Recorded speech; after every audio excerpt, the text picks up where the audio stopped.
Hello everybody, I hope you're doing well. So I wanted to give you a quick update on the channel before the story starts. I don't know how many of you saw the community post, but I've been working on the Tales from the Gas Station series, and it's going to be featuring Mr. Creepypasta, Let's Read, CZ's World, Vivith22, Dusklight Radio, and We Try Horror. And I'm really excited for that one. I've been working on it for a little while, I've had a few issues with it, and it's almost done. I'm just finishing up a few things, but I wanted to post something for you because I know it's been a little while I've been working on that. And this is actually a story I was originally going to post back when I reached my 1,000 video milestone, but it got put off a little bit. But this is one of my favorite stories, and I really hope you like it. It's by Dopabean. As some of you may know, she's made amazing stories for the channel. And I'll throw up the thumbnail that I'm going to be using for Tales from the Gas Station. The artwork is original art by somebody that I commissioned. They're very talented, and I'll be sure to share their information when the video goes up. And I also made a new song for this story that I'll probably post up on the Somnium music page once that's fully ready. And the other thing I want to say was that I've been uploading more to the podcast on Spotify and iTunes, so if you're interested in listening to that, I will leave a link to that in the pinned comment. But yeah, other than that, I'd love to hear how all of you have been doing.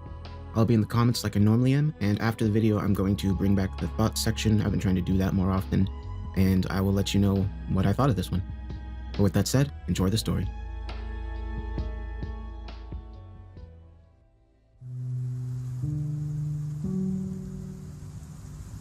My mother had the most beautiful teeth. Her teeth are my first memory. I remember them long and white and bared in a ferocious grin, shining under the full moon as she told me a story. Not a fairy tale or a picture book, but my story. The story of how I'd come to her, or rather, how she'd come to me. When I was very small, too small to remember anything at all, my mother stole me from a man and took me to live in the forest. She told me not as an act of love, but as an act of revenge. Though I was desperate to know, she never told me what needed revenging. One night, I finally asked, "Why won't you tell me?" "Because you are my baby." She whispered in her low, wet voice. She stroked my face with long fingers. Her teeth glittered under the stars, rich and pale as polished ivory. "My baby will never hear, or see, or know the cruelties that haunt me." Cruelty was not the only thing my mother knew that I did not, although it was the only thing she refused to teach me. My mother tried very hard to teach me everything else she knew. Unfortunately, I was a very poor pupil indeed. My mother was a remarkable huntress. She felled elk and bear effortlessly. Sometimes she slid into the lake without so much as a ripple and returned hours later with a monstrous fish clawed in her jaws. Because hunting came so easily to her, Mother expected me to learn quickly. "Men hunt," she hissed. "They have always hunted. So shall you." But I could not hunt, not like her. My small, soft fingers were no match for her lethal claws. My clumsy little body, somehow so susceptible to both the heat and cold, trailed after her whip-like predator's form. Mother caught deer and foxes with her beautiful teeth, striking from the shadows like a snake. By contrast, my teeth could not even crush rabbit bones. I persevered, but did not improve. One night, while Mother snaked through the shadows, communing with the trees and evading the dark things prowling the night, I curled up and wept. She found me that way, weak and weeping. I covered my eyes and held my breath. I knew it was useless. Mother could hear my heartbeat from the other side of the hill, so surely she knew I was crying. But that small scrap of pride was all I had. Mother stood there for a while. Then she crept forward and covered me with fresh leaves before lying beside me. "I will feed you, always, She whispered. because you are my baby." In addition to hunting, my mother was a phenomenal creator of shelters. Sometimes she lived within the earth, snaking through loam and tree roots like treasure-hoarding dragons of old. Sometimes she lived in the trees. Many nights I watched in awe as her bones elongated and tore through her rough skin, stretching upwards to twist among the branches like an ancient spider god. I would wait patiently, sometimes for hours, as Mother communed with the spirits buried in the roots. And sometimes she lived in the shadows, creeping through the darkness to flesh out food and threat alike. My mother tried to teach me to dig burrows, but I could not dig like her. I was too small, too soft, and far too frightened of the bugs and moles that tunneled through the earth. She tried to teach me to live among the tree branches, to rest and listen as the redwoods murmured the long, strange histories of the earth. But my bones could not stretch like Mother's. I could not twist my arms to match the branches. My skin could not interlock with the tree bark, and my blood was too sluggish to melt into the sap. So Mother tried to teach me to live in the shadows, but the darkness terrified me. Every night I hid and wept, imagining the legs of centipedes crawling across my skin. All the night creatures reveled in my fear. Owls swooped down to taunt me. Bats torpedoed toward me, giggling in their shrill, squawking voices until Mother slapped them out of the sky. Finally, Mother realized the futility of these lessons, so she dug a deep burrow just for me. She lined it with leaves and slurped the worms and roaches from the walls. When she finished, I burst into tears. Why do you weep? Because you do everything for me. I knew the laws of nature. I knew the laws of the forest creatures and their young. Young that were weak were killed in the nest. Young that could not learn to fend for themselves were abandoned to die. I was weak and soft and coated in terrible, ugly scars. Why do you do everything for me? Because you are my baby. Mother slid forward, long, large hands sinking into the earth. She curled around me and pulled me close. Mother did not always live in the burrow with me. She roamed the mountains. She burrowed with moles, slithered with snakes, grazed with elk, and hunted with lions, stood with trees. When I was very small, I thought she ate the forest, but it was not that simple. She protected it, and in return, it sustained her. My heart She told me one rainy night. is the forest. So this is how it must be. As I grew older, I developed rudimentary survival skills. I shied away from hunting big game, elk and deer, bears and boars, because I did not protect the forest. I gave it nothing, I only took. So I took as little as I could. I trapped rabbits, fished the streams, and ate the wild berries. I dared take nothing else. Once I could reliably feed myself, Mother stayed away for long stretches, hours, then days, finally weeks. I missed her terribly with a deep, panicky ache. I confronted her about it one balmy spring evening. You leave me more and more, I accused. Soon you'll leave me forever. Never. She murmured. A breeze twined around us, raising goosebumps on my skin and rippling her long white hair. I will never leave you. But you do! You already do! Before you came, I lived among the trees, listening to their warnings. I slept in the warm earth as worms and centipedes nibbled my skin. I spent many of your lifetimes within the forest, little one. So many lives at a time that I forgot my own name. I do not leave you. I have left the forest for you. I didn't come here. You took me. I did. So I will never leave you. When you think I've left, silence yourself and listen. Listen for me the way I listen for the trees, the animals, and the stars. If you are silent and you are sincere, you will hear me. And then she left. Fury and jealousy seared my heart like a wildfire. She insulted me, humiliated me, and after all that, she left me. Left me for the centipedes and the wolves and the stupid, chittering bats. I don't need you! I screamed. An owl hooted angrily in response. I don't need you at all! Then I ran for my burrow. As the earthen door materialized before me, nodding with flowers and wild grasses, anger swelled inside me. It possessed me. This wild ball of misery born of my own endless fear and inadequacy, and it spoke to me. Why should you return to the burrow? It asked. Why indeed? It wasn't mine. It was Mother's. The entire forest belonged to Mother. Without her, the forest would have consumed me long ago. So I turned away from the burrow and kept running. I will find the end of the forest, I decided. I will leave it once and for all. I ran for days, in the process treating the forest with contempt.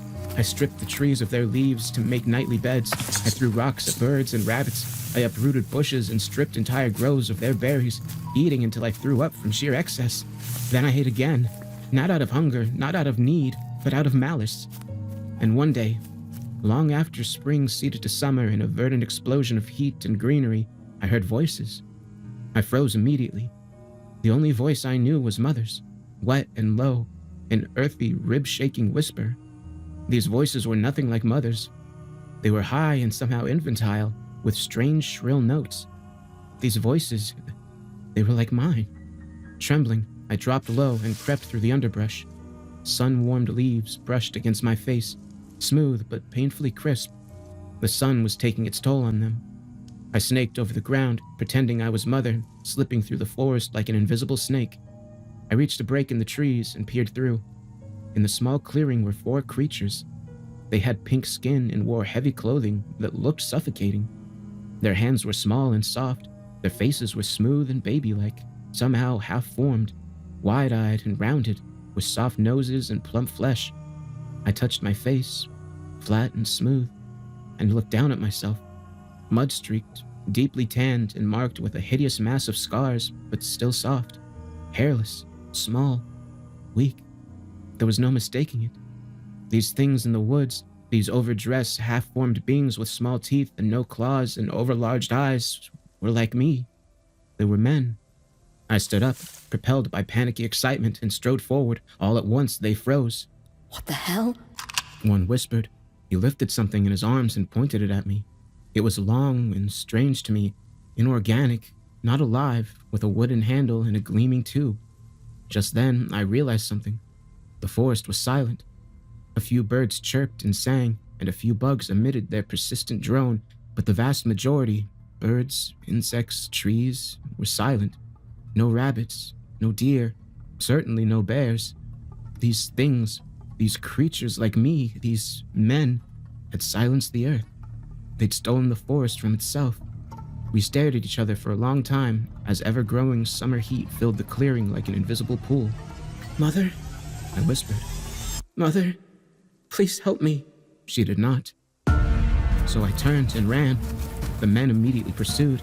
I could hear them yelling, crushing the undergrowth, stamping on blossoms and bugs, snapping branches as they ran. The forest's deathly silence was worse than a cry. "There it is!" One of them screamed.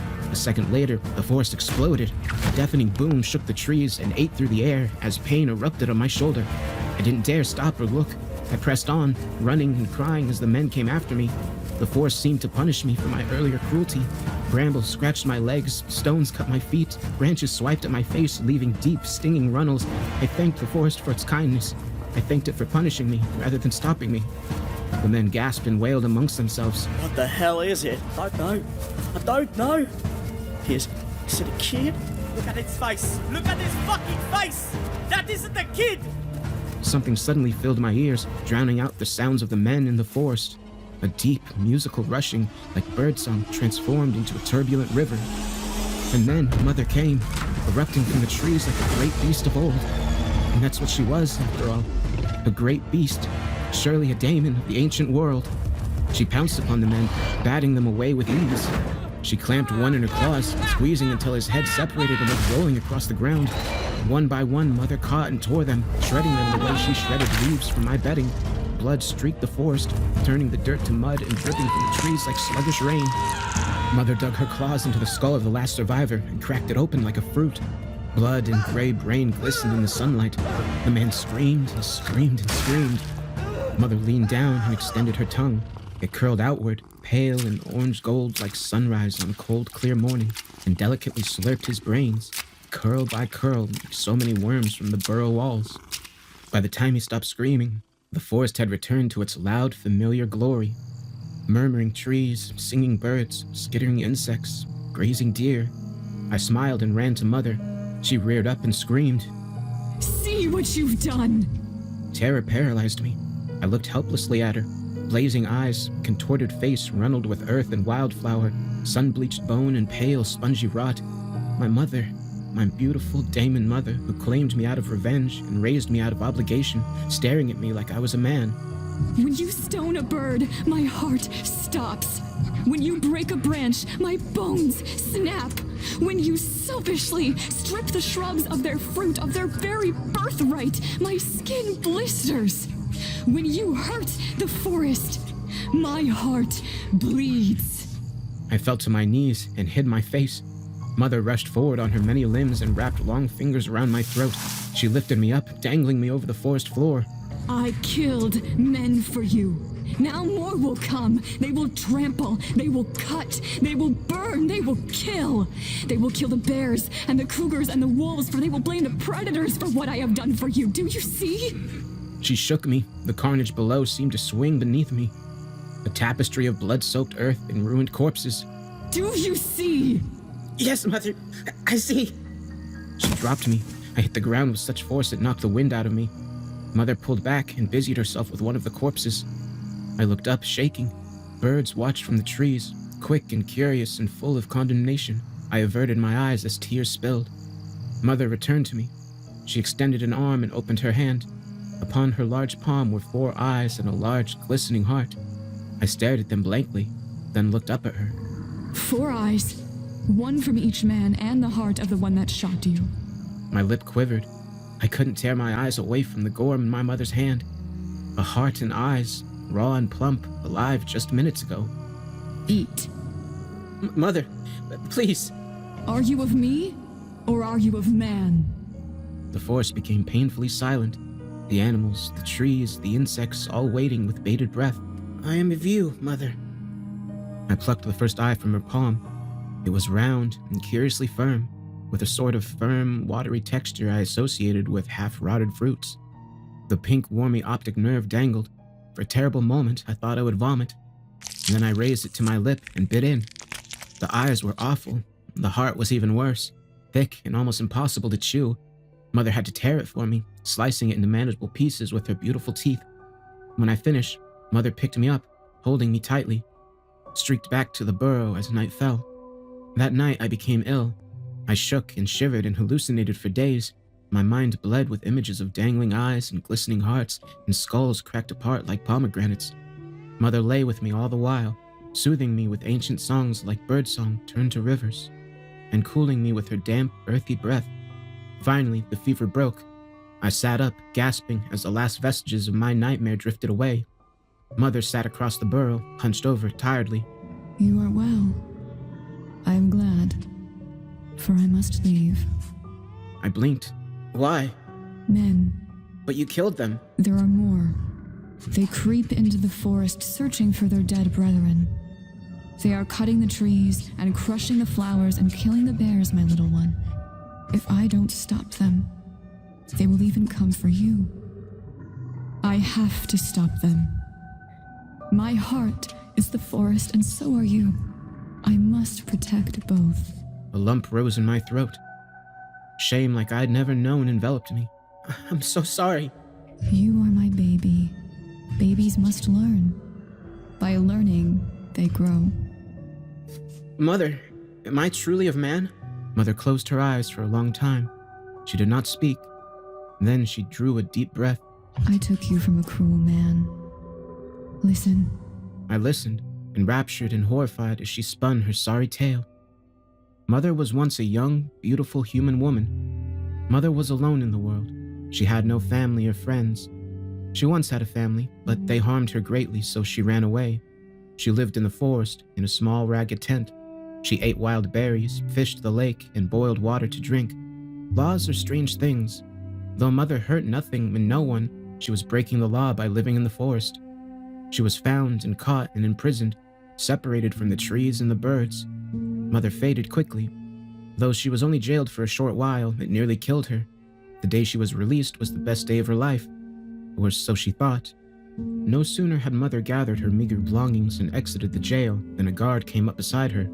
Where are you headed to? I'll take you wherever you want to go. Take me back to the forest. Mother was ecstatic. The guard obliged, driving her towards the woods, except he stopped too soon. He stopped at a house. His house, it turned out. The guard was a terrible man. He trapped her, hurt her, tortured her, abused her in every way. He cut her open, he burned her, he snapped her bones, and he put a baby in her. Mother was so broken that he missed all the signs of impending childbirth. When I came, Mother died. He dumped me in a vat of acid Mother told me. and scattered my liquid remains among the trees. But then, I heard you. Mother smiled faintly. Crumbles of dirt and root fell from her face. I heard your cry, your need for me. I do not understand what Mother said next. It is difficult to translate, but the closest I can come to is this. Everyone sings a song to those they love. Most aren't able to hear these words. If you can't hear, it can't help you. But if you can hear it, a song is the most powerful thing in the world. It kills, It calls, it consumes, it destroys, it strengthens, and sometimes it resurrects. When I reformed and breathed again, I stole you from your father. And then I brought you here because you are my baby. I wept silently because I didn't know what to say. I must go. The trees and the animals need me now.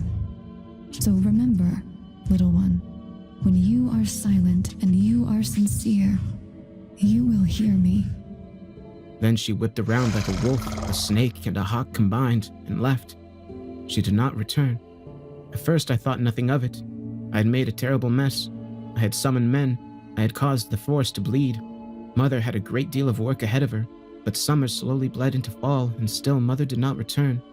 When the first snow came, dry and cold, skittering across the landscape like powder, I knew something was wrong. The snows deepened. The forest drifted into winter sleep, cloaked in ice and fog. Every night I made myself silent. I mustered all the sincerity I could, and I listened for my mother's voice. It didn't come. I grew thin and sick. My skin burned even as I shivered. My chest grew congested, my throat so sore I couldn't sleep. My breath came in sharp, pained wheezes. Soon I became too weak to leave the burrow. I crawled to the doorway and ate snow for sustenance. I slurped worms from the earthen walls. It was not enough, and I knew it. Only then, in the quiet and peace and fear of approaching death, did I become truly silent. Only then did I hear the voice of my mother. I heard her in my dreams, the low, rushing voice like music made into water. "I am coming," she said. "I am coming because you are my baby." I smiled and slept. Next thing I knew, I was cold and wet and shivering, but awake. I shot up and screamed as my skin brushed the thick, flower-matted hide of my mother. I spun around, smiling, and froze. Mother lay beside me, panting. Blood seeped from 100 wounds, crusting her hair. The exposed bones in her face were crushed and concave, leaking gore and blood. Without opening her eyes, she smiled. I heard you. I heard your song. Tears blurred my vision. My chest began to hitch. I couldn't draw a breath. It was like I was sick again, drowning in pus and trapped fluid. Only I wasn't dying this time. Mother was. "Then stay. You have to stay, because you can hear my song." No. You needed to see me again. But you do not need me. "I need you, Mama. I need you." No. I killed all who would harm you. "But what about the forest? The forest will kill me without you." She chuckled. Her breath came, terribly fast and incredibly weak. You are of me. Remember, you are of me. You are my baby. My mother, my beautiful, ancient mother, drew a shallow breath and lay still. I lay beside her for many days. Then, when she began to stink, I left. A hiker eventually found me. A stupid, solitary hiker with a soft heart and a great deal of patience and no fear. When I learned to speak the words of men, the authorities lost no time in telling me that Mother was not really my mother. They discovered the identity, at least in a manner of speaking through DNA. My real mother, they say, was a vagrant, a Jane Doe who lived in a tent in the national park. She was alone and defenseless, two things that attract human monsters. After a brief stint in jail for loitering, my mother ended up kidnapped, imprisoned, and tortured by an as-of-yet unidentified assailant who eventually tried, unsuccessfully, to dissolve her in acid. They think he attempted to dissolve my body too. That's why I'm covered in scars. It is why I frightened those hunters so long ago. The acid burn marks make me look like a monster to men. Since my real mother apparently died long ago, they decided that Mother, whoever she was nothing but a crazy, homeless child abuser, but I know better. Even so, I adapted. I had no choice. I am of my mother, but I live among men. That's what animals do. Their young learn, grow, and adapt. If they don't, they die. But I am not adapting anymore. At least, I am not adapting to live among men. My mouth is changing in ways that are terrible to people, but wonderful to me. It's my teeth, you see. I am growing my mother's beautiful teeth. Looking at my teeth in the mirror was frightening and electrifying. Joy and terror ran through my veins in equal measure. It had to mean something. So I fell silent. I became sincere. I listened. And I heard. I heard the voice of my mother, low and rushing, like birdsong turned into a wild river. She tells me I do not belong with men, because I am her heart, and her heart is the forest. She tells me I must return. She tells me she is waiting for me, because I am her baby.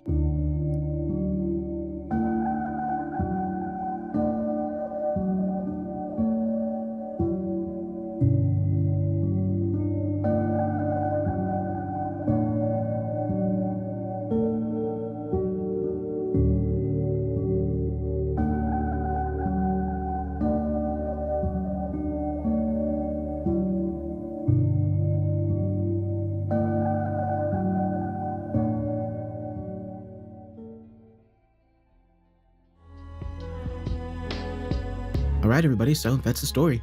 It's definitely one of my favorites, and I really enjoyed the music that I made for this one. Well, I enjoyed making it. I hope you liked the song. One of the songs, the more cinematic version of the main theme is called Mother's Lullaby, and you can find it on my Somnia music page, which I'll link to. But there's a more cinematic version of that in the plays about halfway through when, he sees the hunters and whatnot, that I never uploaded. So I will be uploading that one also, if you're interested in hearing it. But yeah, I really love this story. I love the forest ones, and I love the melancholiness to it. One change that I made in this newer version of the story is when the mother passes away, I used the song Mourning that I made when my own mother passed away. It's dedicated to my mom. So it was fun to be able to include that in this story. Another thing I like about the story is how it goes from kind of like a dark forest story to very real life horror towards the end there when you learn the backstory of the mother. And I'll be sure to upload the piano song that I made that comes in about halfway through. Well, it comes in a few parts, but that's a new song that I made, and I'll be sure to upload that to the Somnia music page. And also, when making the sound design for this one, I tried to incorporate a lot of different sounds for the mother, different types of animals, kind of combined into one, so I hope that came across well. And I just hope all the sound effects weren't too loud at some points. I was trying to do a lot on some certain moments, but I was worried that it might be a little too loud. So be sure to let me know what you thought and if it came across well. Like when she's attacking the hunters, there's parts where I made this sound of the heavy footsteps of her running to each person and whatnot, but it's really bassy. So I'm hoping it's not too bassy, but we'll see. But I'd love to know what you thought of this story. Please feel free to leave a comment and I'll be there to reply. But with that said, I'm really looking forward to getting Tales from the Gas Station out. I'm going to work on it over the weekend to try to get it finished for next week, and I'll keep you all updated. Have a good weekend.